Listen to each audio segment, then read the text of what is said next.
Tema número 6, sirviendo con el corazón de Marta y María. Este es el tema número 6. Y vamos a leer dos versículos en Lucas 10. Lucas capítulo 10, versículo 41 y 42. Y comenzamos con nuestra enseñanza. Respondiendo Jesús le dijo: Marta, Marta, afanada y turbada estás con muchas cosas, pero solo una cosa es necesaria.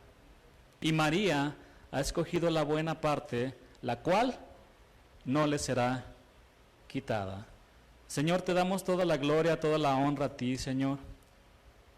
Eres un Dios tan bueno, un Dios que nos ama a pesar de cómo somos, a pesar de tantas cosas, Dios. Tú no has apartado tu mirada de misericordia y de gracia y de amor hacia nosotros. Y aquí estás el día de hoy, Dios. Gracias por tu palabra, porque no nos ha faltado el alimento. Siempre nos has dado tu palabra, Señor, que nos fortalece en estos momentos difíciles, en estos tiempos peligrosos, nos fortalece, nos afirma, nos edifica, nos capacita, Señor, para seguir adelante hasta el último día de nuestra vida, Señor, hasta el último latido de nuestro corazón. Ahí estará tu palabra para afirmarnos, fortalecernos y ayudarnos en todo, Dios. Te damos muchas gracias por tu palabra, en el nombre de Jesús. Amén. Bueno, Lucas 10, versículo 41 y versículo 42.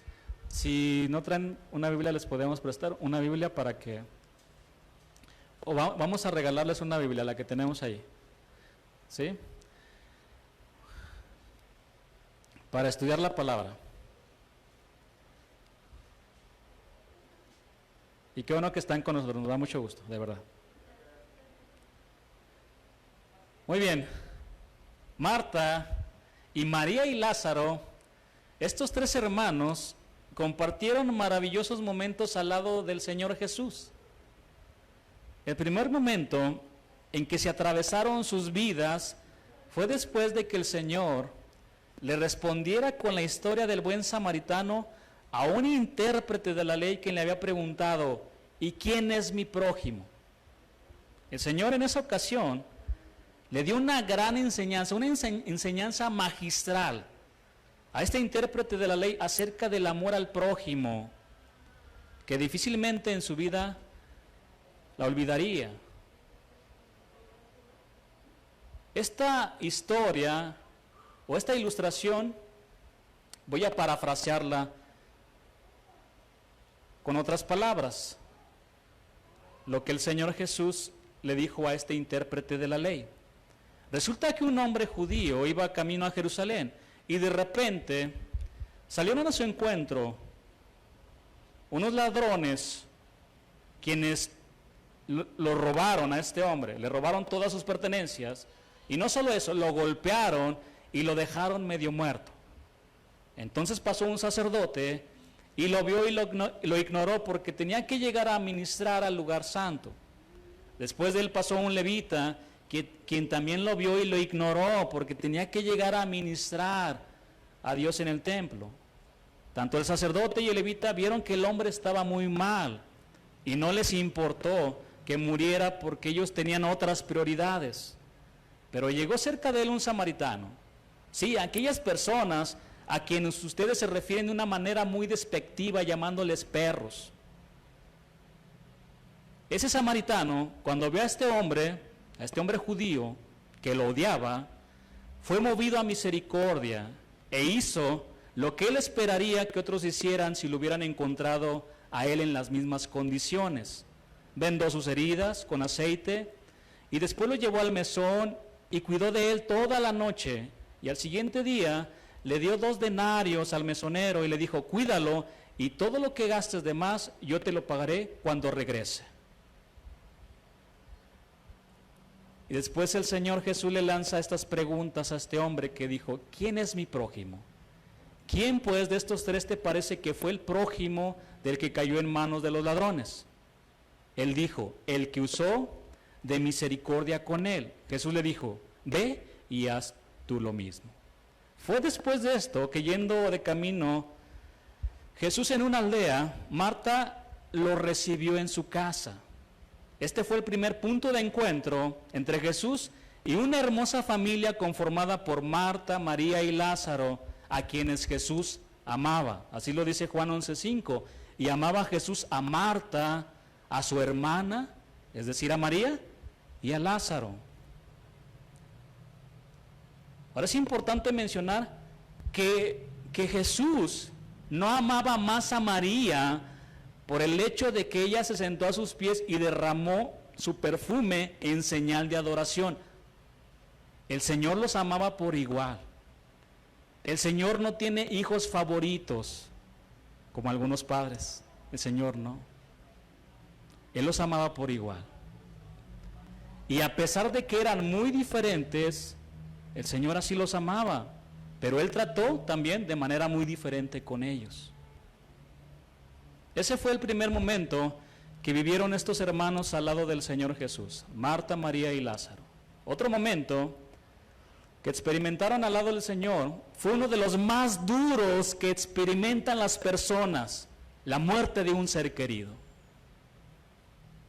El hermano de Marta y María murió, Lázaro.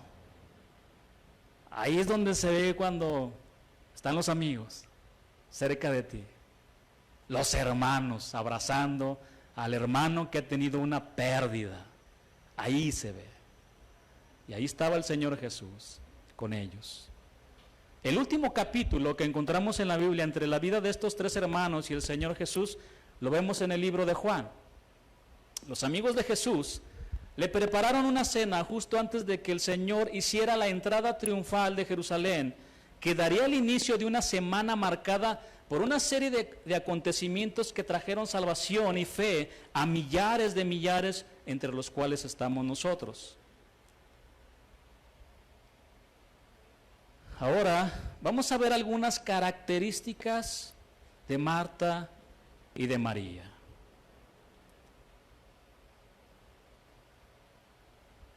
Comencemos con Marta.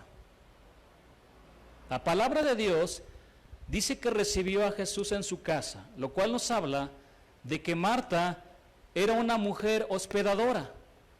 Le abrió las puertas de su casa al Señor para que encontrara descanso y alimento, y fue una manera de manifestar su servicio a Jesús. Y hermanos, es una gran bendición ser hospedadores de nuestros hermanos, sobre todo en momentos apremiantes. Por ejemplo, cuando vienen hombres y mujeres que aman a Dios y han dejado su comodidad a un lado para llevar la palabra, dar hospedaje a esos hermanos, es una gran oportunidad para servir al Señor. ¿Sabían que hace 10 años, 12 años, fue lo que pasó aquí en esta iglesia de Casa de Oración? Llegaron misioneros de Casa de Oración Guadalajara a sembrar la palabra, y hubo quienes pudieron hospedar a los hermanos, pudieron servir al Señor de esa manera. Romanos 12:13 dice: compartiendo para las necesidades de los santos, practicando la hospitalidad. Uno de los requisitos para los que quieren, los que anhelan servir al Señor, es que sean hospedadores. También dice la palabra. Vamos a 1 de Timoteo 3:1. No vamos a ver todas las características o los requisitos, mejor dicho, para los que quieren servir al Señor. Pero dentro de estos requisitos, habla de que seamos hospedadores. 1 de Timoteo 3:1 al versículo 3. Palabra fiel. Si alguno anhela obispado, si alguno anhela ser pastor, buena obra desea. Si alguno anhela servir al Señor, también podemos decirlo así, buena obra desea. Pero es necesario que el obispo sea irreprensible, marido de una sola mujer, sobrio, prudente, decoroso, hospedador, apto para enseñar. Voy a leer también el versículo 3. No dado al vino, no pendenciero, no codicioso de ganancias deshonestas, sino amable, apacible, no avaro. hospedador. La palabra griega es filoxenos. Y esta palabra nos habla de alguien que quiere a sus huéspedes. Se esmera en atenderlos como si lo estuviera haciendo para el mismo Señor, con alegría. Ahora, voy a seguir en este punto, pero no me quiero brincar un punto que creo que es muy importante. Quiero explicarlo, denme la oportunidad. Quizá me voy a desviar un poquito del tema. Pero aquí habla la Escritura de este requisito que dice, no dado al vino. ¿Me dan tiempo? Voy a explicarlo. En el capítulo 5 de esta misma carta de Pablo, él escribe a Timoteo lo siguiente, primera de Timoteo 5:23, ya no bebas agua, sino usa de un poco de vino por causa de tu estómago y de tus frecuentes enfermedades. Y parece que aquí encontramos una contradicción para nosotros, para Timoteo no lo era. ¿Cuál es la contradicción? Primero Pablo me está diciendo no dado al vino, y ahora me dice que tome un poco de vino. Tengan cuidado. Por eso quiero darme el tiempo para explicarlo. Porque algunos toman este versículo y lo interpretan mal. No dado al vino. Esta frase se traduce del vocablo griego parainon, que literalmente significa estar al lado del vino, estar pegado a la botella. ¿Sí? Este requisito pastoral se repite en 1 de Timoteo 3:3 y Tito 2:3, donde se describe las cualidades de las mujeres mayores que ayudan a las jóvenes. Esto significa que todo el que esté en cualquier tipo de liderazgo espiritual necesita estar alerta y con la cabeza despejada. En esos tiempos, el vino era una bebida común porque en ocasiones no podían tomar agua debido a que estaba contaminada y provocaba enfermedades. Ahora, el vino de esos tiempos no era igual al de hoy, no era igual, nada que ver. Lo que sí está claro es que el alcohol no debe formar parte de la vida del pastor, ni de ningún hijo de Dios, ni de los siervos del Señor. Pregunta, varones. Yo sé que también pueden estar aquí mujeres que les guste, pero me voy a enfocar en el varón. ¿Por qué seguir tolerando o deseando, aunque sea un poco, de aquello que nos ha hecho tanto daño, y no solo a nosotros, sino a los que nos rodean? ¿Por qué?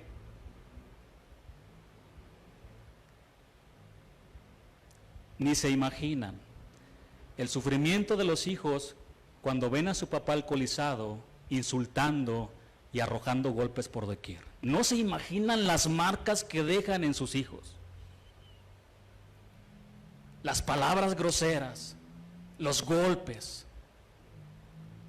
Todos tenemos una historia que contar aquí, hermanos. Y es una historia desagradable acerca de eso. ¿Por qué tolerar?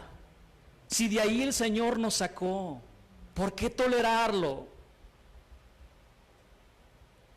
Tenemos que amar lo que Dios ama y aborrecer lo que Él aborrece. Somos nuevos hombres. Tenemos un nuevo corazón.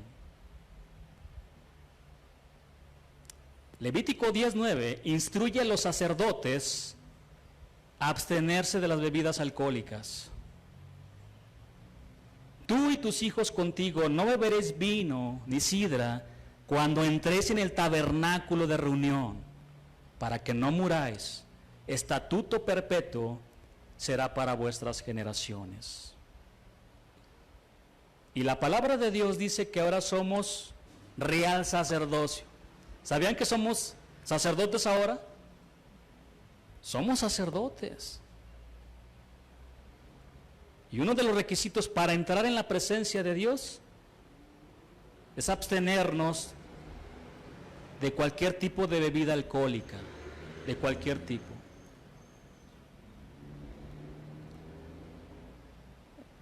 Solo como manera de ejemplo. En una ocasión, de hecho el año que pasó, en diciembre,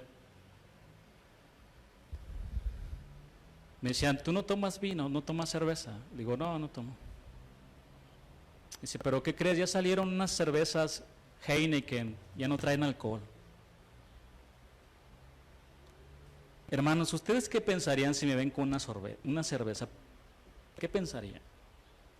¿Qué pensarían, hermanos?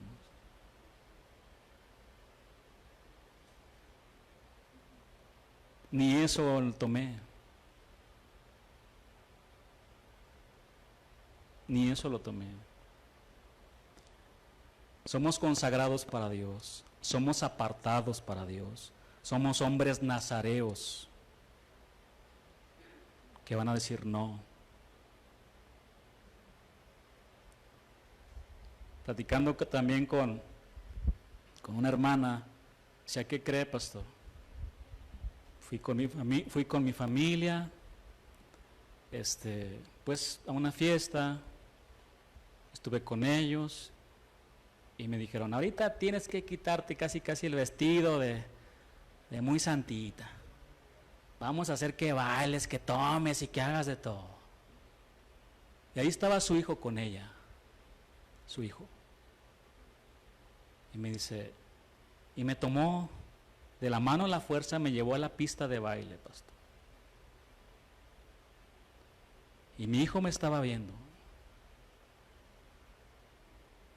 Dije, ¿estás contento? Ya estoy aquí, pero no voy a bailar, ya me voy. Y después platicando con su hijo, le dijo, pensé que ibas a bailar, mamá. Dice, no, hijo, no lo voy a hacer. Qué diferente. Tenemos que afirmarnos, hermanos. ¿Por qué tenemos que tolerar? El diablo no va a tener misericordia de ti ni de tus hijos. Él va a llegar a matar y pegar al corazón. Cuando realmente tendríamos que mostrar esa violencia, por así decirlo, en el buen sentido, no lo hacemos. Nos dejamos guiar por ellos mismos. No, hermanos, no. No, pero es que una no es ninguna. Imagínate a Marta ahí sirviendo al Señor. Lázaro, saca una cerveza, dale una cerveza al Señor. Acabó, una no es ninguna, Señor. Para que se relaje, para que se tranquilice.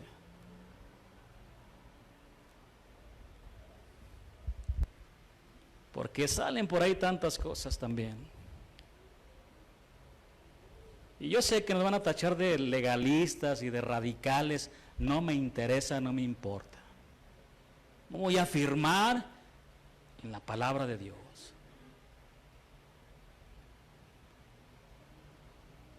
No es de los reyes, Olemuel, no es de los reyes beber vino, ni de los príncipes la sidra. No sea que bebiendo olviden la ley, olviden la palabra de Dios y perviertan el derecho de todos los afligidos. Proverbios 3:14, versículo 15. No es de nosotros, no es de los cristianos que aman a Dios andar bailando, andar tomando, sino qué diferencia, hermanos. ¿Qué diferencia hay entre ellos y nosotros? Nos diluimos fácilmente entre ellos. Es más, me atrevería a decir que algunos de allá afuera viven mejor que algunos cristianos que aman y cuidan a sus hijos y no son cristianos y se abstienen también del vino. ¿Sabían que en algunas iglesias cristianas, lo digo hasta con vergüenza, han permitido que el pastor predique alcoholizado, con aliento alcohólico. Yo me he dado cuenta. Imagínense. No se llena del Espíritu Santo, pero sí se llena de alcohol.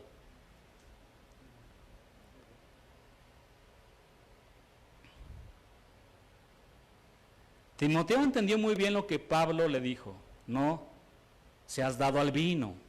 Y también entendió muy bien cuando le dijo: ya no bebas agua, sino de un poco de vino por causa de tu estómago y de tus frecuentes enfermedades. Pablo le recomendó a su hijo en la fe que tomara un poco de vino por causa de las enfermedades que estaba padeciendo. Este versículo no es una licencia de Dios para que tomemos vino. Debemos tomar en cuenta dos cosas importantes aquí. El vino que Pablo le recomendó a Timoteo no era como el vino de los días de hoy. Y segundo, se lo recomendó por causa de sus enfermedades. Imagínense que hubiera malinterpretado las palabras aquí Timoteo. Pues Pablo me dijo que sí podía tomar. Y ahí su botella de 3 litros a un lado. ¿Ah?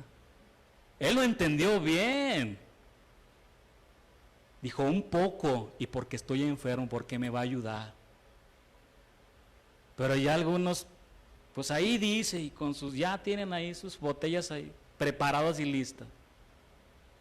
Bueno, quería explicarlo. Vamos a regresar a las características de Marta. ¿Recuerdan? Ella era una mujer hospedadora. Y la palabra de Dios en 1 de Pedro 4:9 dice así: hospedaos los unos a los otros sin murmuraciones. El término griego denota aquí un murmullo o hablar en voz baja, como en señal de desagrado. Hermanos, si Dios nos da el privilegio de hospedar a algún hermano, ya puse el ejemplo, hay que hacerlo con alegría de corazón y no murmuremos, porque es muy triste que te reciban en alguna casa, pero no te sientas aceptado, no te sientas querido, y peor si te das cuenta de que están murmurando de ti. Dice la Escritura que lo hagamos sin murmuraciones. Qué triste, ¿no? ¿Cómo te sientes cuando vas a un restaurante y no te reciben bien, no te atienden, pasa una hora y te sales? Tú mejor dices: de aquí no me siento bien aceptado. Mejor te vas. Bueno, además de que Marta era una mujer hospedadora, hacía muchos quehaceres, lo que nos habla de una mujer muy servicial, muy trabajadora y con mucha iniciativa. Y podríamos decir que Marta tenía un carácter similar a Pedro. Ya ven que Pedro también era muy arrancado y tenía mucha iniciativa. Podemos decir eso. Y en el capítulo 12 del libro de Romanos encontramos los dones de servicio, que vamos a ver aquí algunos. Romanos 12, aquí el apóstol Pablo utiliza el cuerpo como una analogía. Romanos 12:4 al versículo 8. Porque de la manera que en un cuerpo tenemos muchos miembros, pero no todos los miembros tienen la misma función. Así nosotros, siendo muchos, somos un cuerpo en Cristo y todos miembros los unos de los otros. De manera que tenemos diferentes dones, según la gracia que nos es dada. Si el de profecía, úsese conforme a la medida de la fe. O si de servicio en servir, el que enseña en la enseñanza, el que exhorta en la exhortación, el que reparte con liberalidad, el que preside con solicitud, el que hace misericordia con alegría. Bueno, aquí encontramos 7 dones de servicio. Vamos a ver rápidamente estos 7 dones. El de profecía. El don de profecía es aquel que tienen algunos cristianos que los lleva a percibir de manera muy clara la voluntad de Dios para el momento actual de cada congregación. Por ejemplo, cuando alguien pasa aquí, ¿verdad?, y nos da una palabra de parte de Dios para todos, nos edifica. El don de enseñanza son aquellos que investigan, que escudriñan y comunican de manera muy clara las verdades de la palabra de Dios. Vayan identificando sus dones, posiblemente algunos tienen estos dones. El de exhortación es una actividad muy necesaria que tiene que ver con animar, con levantar a los que están pasando por alguna prueba o adversidad. Ahí está el hermano. A lo mejor dices, no lo tengo, pero lo tienes porque lo estás haciendo.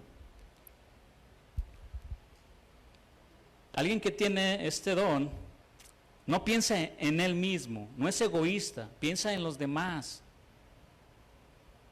Inclusive puede estar triste por alguna necesidad personal, pero no piensa en él, siempre está viendo por los demás. A pesar de que está en una situación difícil, él se entrega a los demás.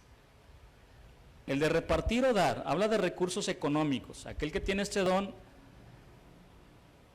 de dar, es obvio que es alguien al que el Señor lo ha bendecido sobremanera y le ha permitido tener algunos recursos mucho más abundantes que los que él requiere para vivir, y siempre está viendo la necesidad de los demás. Es gente muy generosa, los apoya a muchos, apoya la obra, y sin embargo aquí existe un peligro muy latente por los abusivos que también siempre existen.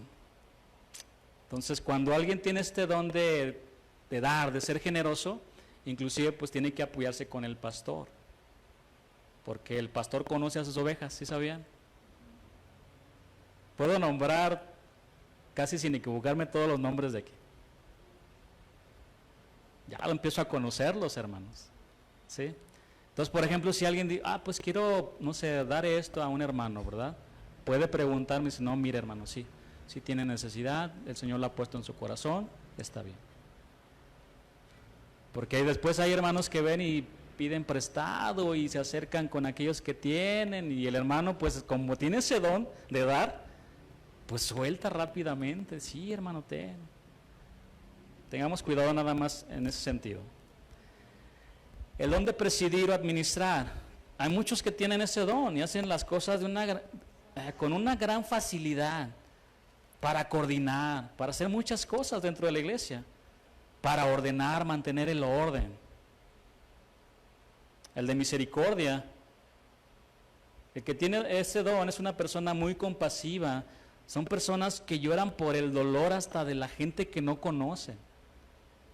Y ustedes pues pueden identificar hasta los hermanos, ¿no? No, esa hermana tiene ese don. Podemos identificarlos.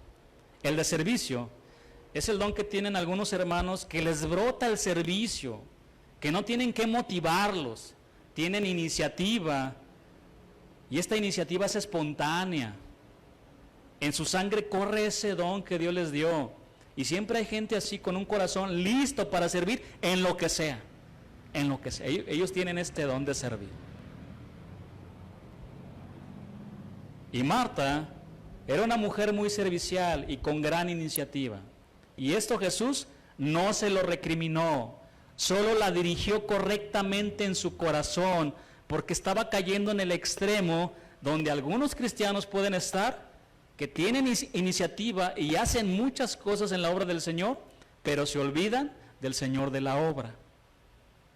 Por tal razón Jesús le dijo las siguientes palabras en Lucas 10:41.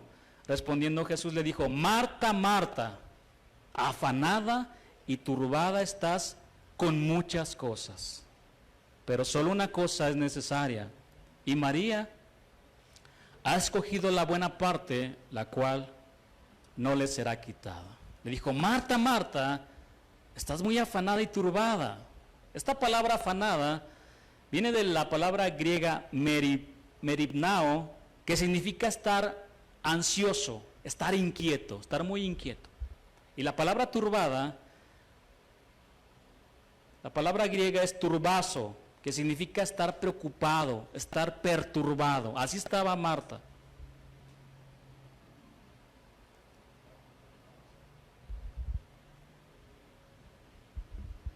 Por eso lo leemos también en Lucas 10:40, dice: pero Marta se preocupaba con muchos quehaceres y acercándose dijo: Señor, ¿no te da cuidado que mi hermana me deje servir sola? Dile pues que me ayude. El Señor no está, lo repito, en contra de aquellos hermanos que tienen iniciativa y hacen muchas cosas. Eso es necesario, pero sin dejar de servir al Señor en una relación, en una comunión de intimidad como lo hizo su hermana María. Marta estaba en el extremo de hacer muchas cosas, pero se había olvidado de servir a Jesús como lo hacía María, a los pies del Maestro. Y María era muy diferente a Marta. Mientras Marta hacía muchas cosas que se miraban, a María le gustaba estar a solas, a los pies del Señor, en lo secreto. Vamos a ver algunas, de hecho la principal característica de María es esta. Y vamos a ver algunos versículos para confirmarlo. Lucas 10:39, tome nota.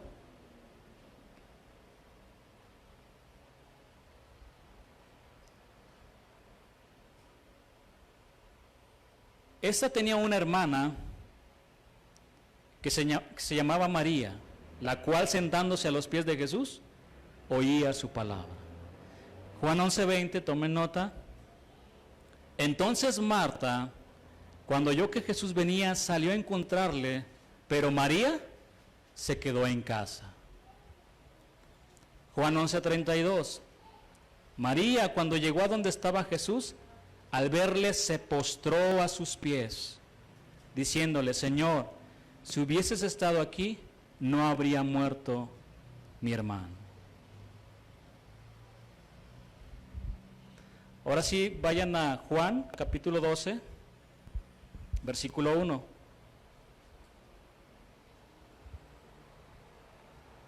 Donde vamos a ver que la principal característica de María era estar en el lugar secreto, estar a solas, estar a los pies del Señor. Vamos a leer desde el versículo 1, Juan 12, versículo 1. 6 días antes de la Pascua vino Jesús a Betania, donde estaba Lázaro, el que había estado muerto, y a quien había resucitado de los muertos. Y le hicieron ahí una cena. Marta servía, y Lázaro era uno de los que estaban sentados a la mesa con él. Marta estaba lista para servir al Señor. Ya no era la misma afanada en los quehaceres. Aprendió la lección. Lázaro estaba a la mesa con Jesús y, como siempre, María, su lugar favorito era estar a los pies del Señor, como lo vamos a ver a partir de los siguientes versículos. Versículo 3. Entonces María tomó una libra de perfume de nardo puro, de mucho precio, y ungió los pies de Jesús y los enjugó con sus cabellos, y la casa se llenó del olor del perfume.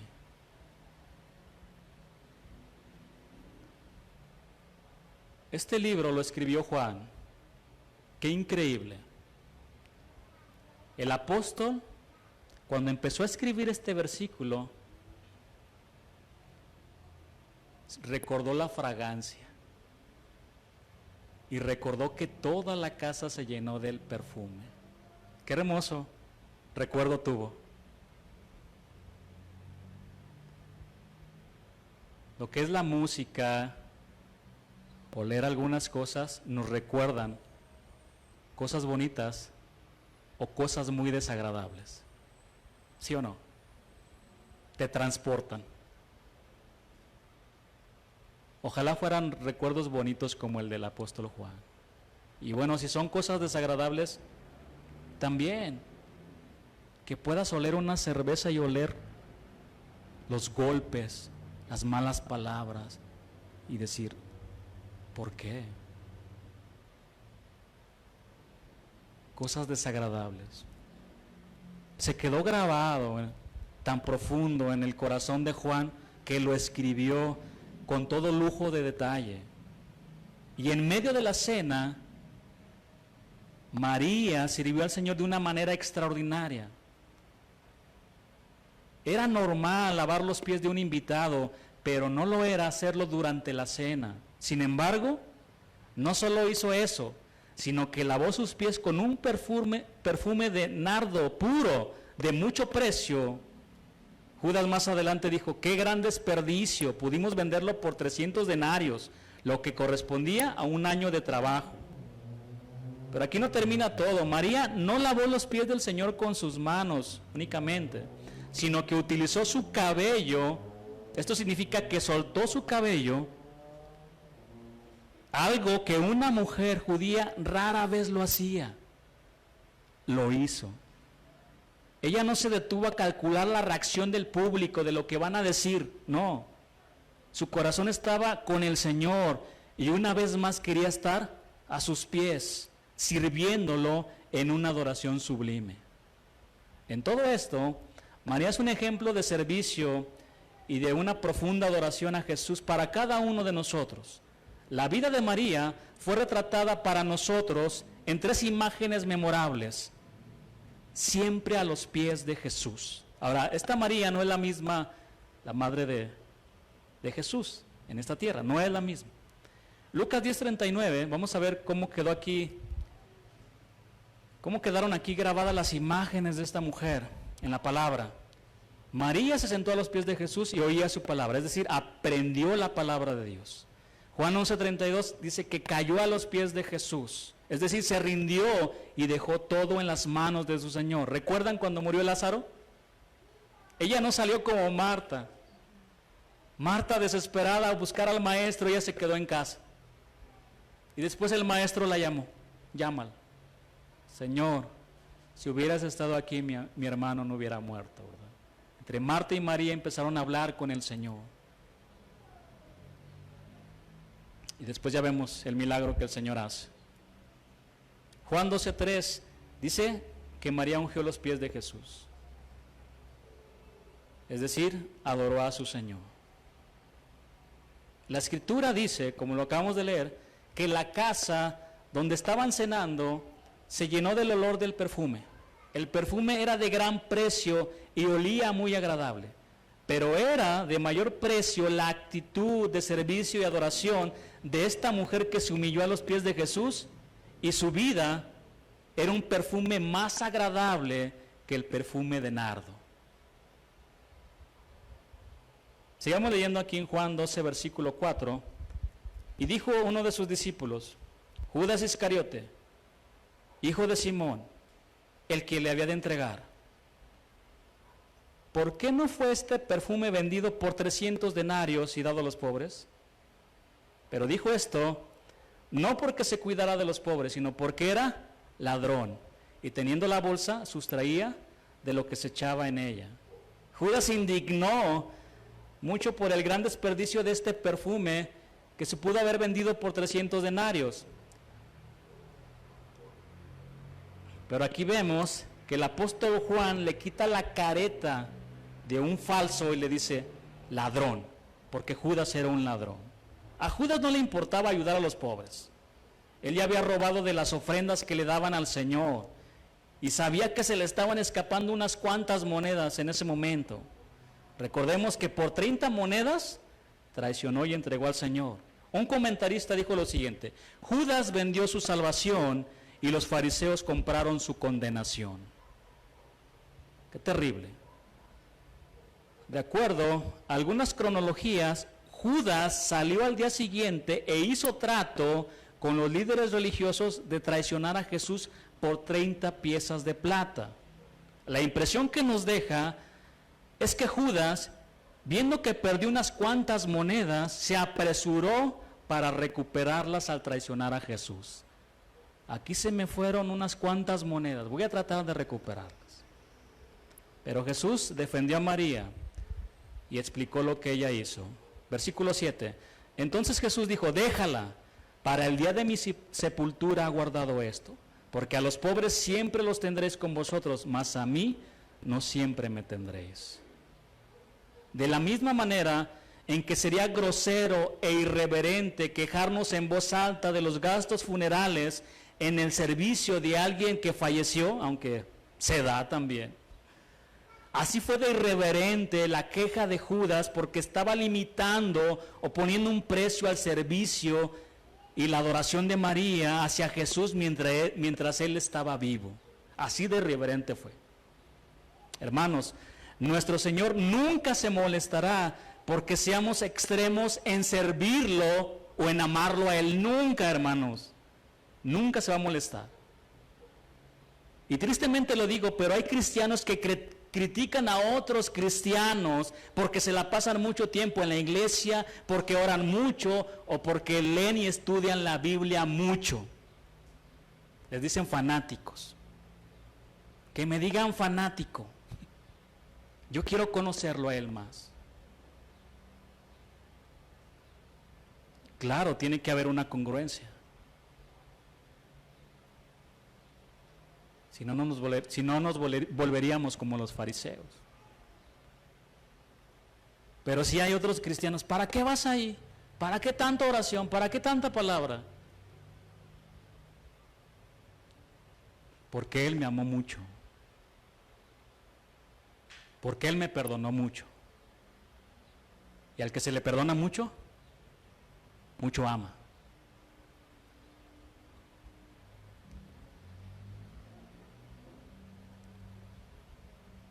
Jesús con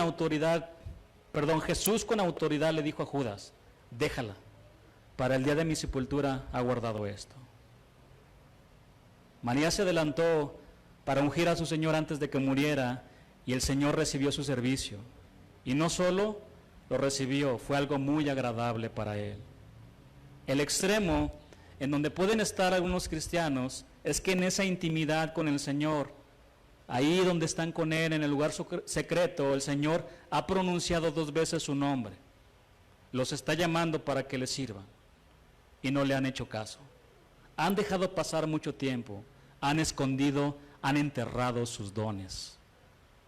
Hermanos, Dios no está en contra de aquellos o aquellas que trabajan mucho en la obra de Dios. Tampoco de aquellos que lo sirven con su vida en la intimidad, ahí en su hogar, en su lugar secreto. Y es una gran verdad de que nuestro servicio a Dios inicia en casa. Esa es una gran verdad. Ahí inicia, pero ahí no termina.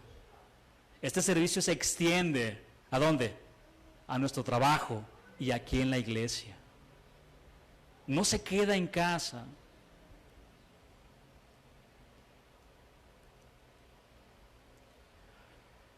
Nuestro ejemplo máximo, como siempre, es el Señor Jesús, quien servía a Dios en la intimidad, pero también hacía muchas cosas en la obra de Dios, trabajaba mucho. De hecho, se entregó completamente en cuerpo, alma y espíritu a la obra de Dios. Vamos a Marcos 1:35.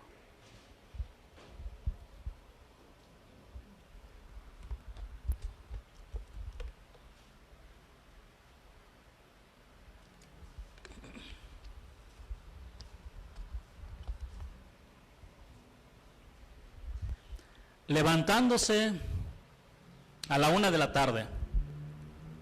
¿Así dice la palabra? Levantándose a las 3. Después de que vio el partido y la pelea de box. ¿Verdad que no dice así? Muy de mañana. Es muy probable que eran las 5 de la mañana cuando se levantó. Muy de mañana. Porque dice, siendo aún muy oscuro.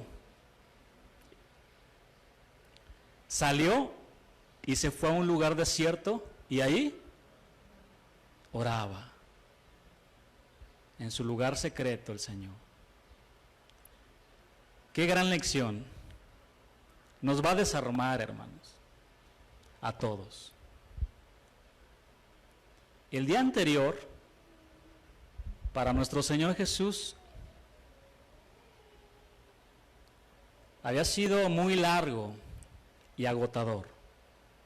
Sin embargo, cuando aún no había amanecido, Jesús se levantó y salió de la casa de Pedro en busca de un lugar solitario en donde poder tener tiempo de intimidad en oración con el Padre. En esto, como en todo, Jesús es un ejemplo para nosotros. Sin duda alguna, Él fue una persona tremendamente ocupada, pero siempre encontró tiempo para orar. Nos desarma, hermanos. Pastor, yo tengo muchas cosas que hacer. Tengo Por eso ni siquiera voy a la iglesia, pastor. No tengo tiempo de orar, no tengo tiempo de leer la palabra. Estoy saturado de actividades. Jesús también. Y Él no trataba con, pues sí, ¿no? Podemos tratar en nuestro trabajo, pues también con personas, pero también tenemos interacción con otras cosas, que son parte de nuestro trabajo. Pero Él no solamente trataba con personas, trataba con almas que se podían ir al infierno. ¿Se pueden imaginar?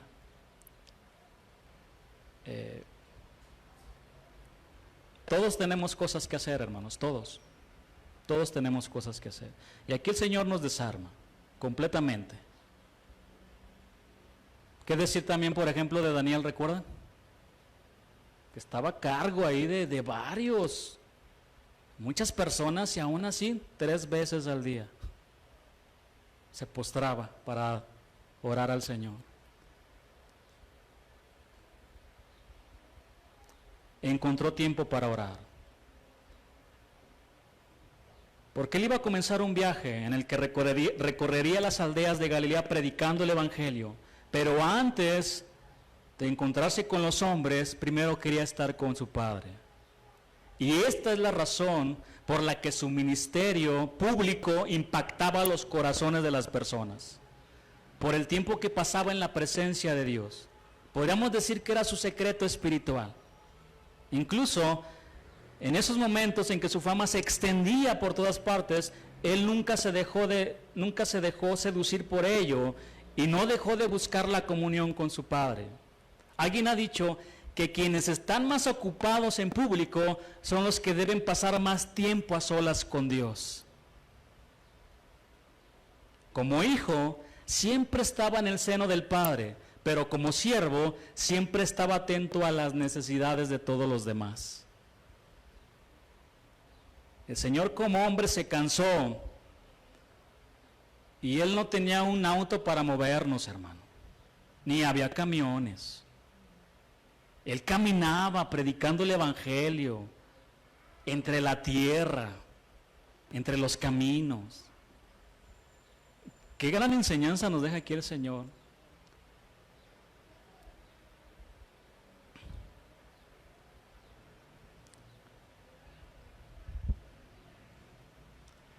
Él se cansó y previamente, antes de orar, muy de mañana, estuvo sanando a muchos y entre ellos a la suegra de Pedro, y liberó a varios endemoniados. No lo sé, no sé a qué horas terminó. Posiblemente terminó a las 11 de la noche y se levantó a las 5 de la mañana a orar. Se cansó y aún así se levantaba a orar a las 5 de la mañana. Vamos a verlo aquí en la palabra, como parte del contexto. Marcos 1:29. Y recuerdan que leímos el versículo 35, pero para que no me crean a mí, sino crean la palabra. Al salir de la sinagoga, vinieron a casa de Simón y Andrés con Jacobo y Juan, y la suegra de Simón estaba acostada con fiebre, y enseguida le hablaron de ella. Entonces él se acercó y la tomó de la mano y la levantó, e inmediatamente le dejó la fiebre, y ella le servía. Cuando llegó la noche, luego que el sol se puso, le trajeron todos los que tenían enfermedades y a los endemoniados, y toda la ciudad se agolpó a la puerta, era mucha gente, y sanó, no a pocos, a muchos que estaban enfermos de diversas enfermedades, y echó fuera muchos demonios, y no dejaba hablar a los demonios porque le conocían. Este es el contexto. Después de un trabajo arduo, muy cansado, el Señor se levantó muy de mañana para estar con el Señor.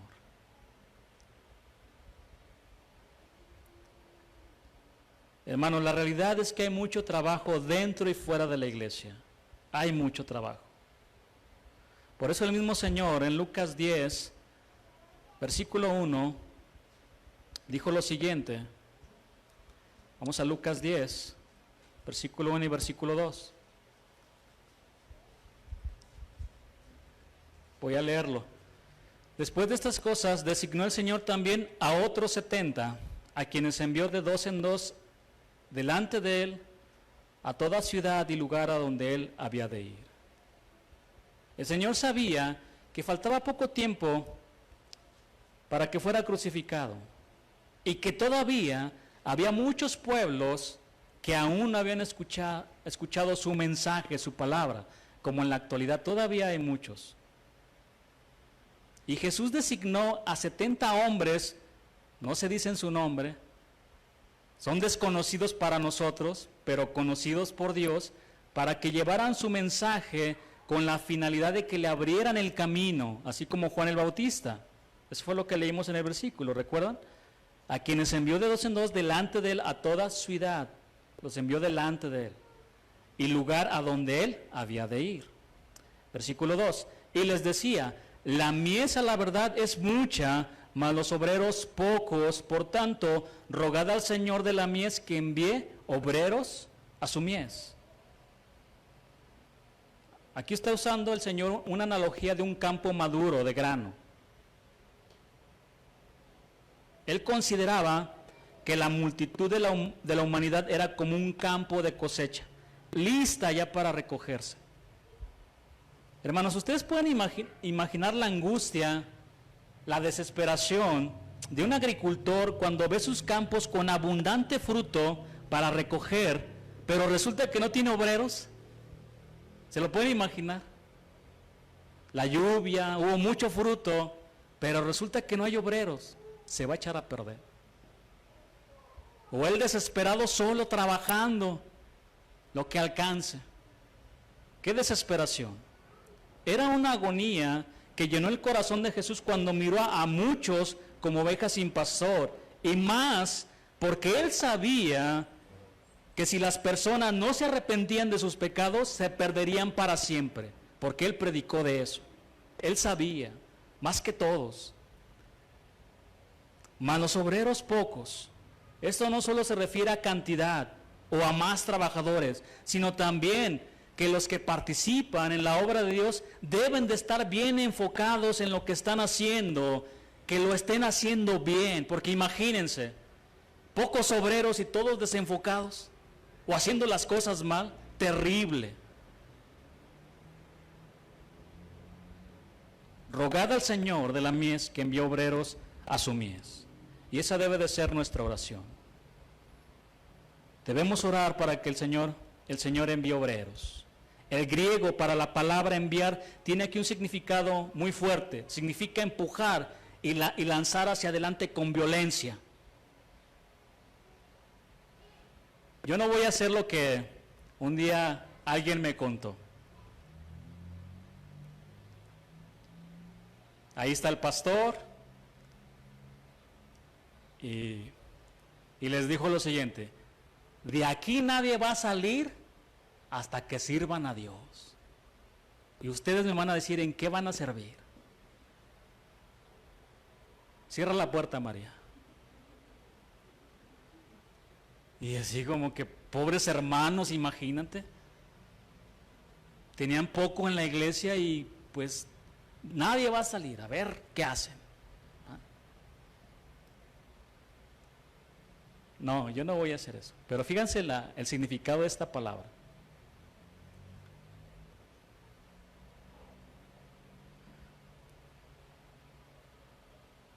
Empujar y lanzar hacia adelante con violencia. De hecho, es la misma palabra que se usa para la expulsión de un demonio, de un hombre poseído.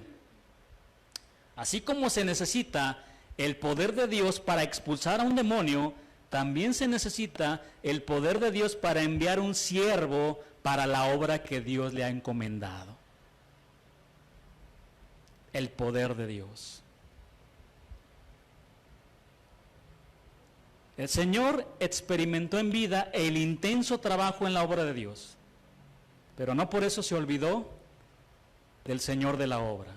Su vida tenía un perfecto equilibrio y Él es nuestro máximo ejemplo en el servicio a Dios.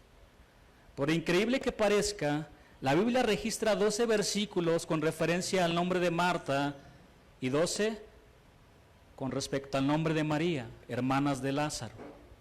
Equilibrio, hermanos. Sirviendo a Dios con el corazón de Marta y María. Personas como Marta y María son de gran bendición en la iglesia. Lo único que necesitan es ser guiadas por el Señor.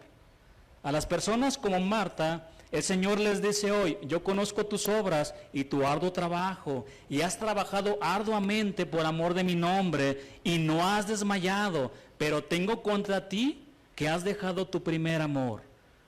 Haz un Selah, párate, reflexiona profundamente para que no te olvides de mí, porque yo soy más importante que tu ministerio, lo que puedas estar haciendo. A las personas como María, el Señor les dice: yo te he visto en el lugar secreto y te he visto como a Natanael debajo de la higuera, donde él diariamente se apartaba para leer mi palabra y conocerme. Ahí te he hablado muchas ocasiones que es tiempo de trabajar y que actives los dones que hay en ti. No los sigas escondiendo, porque también un día te voy a pedir cuentas de eso.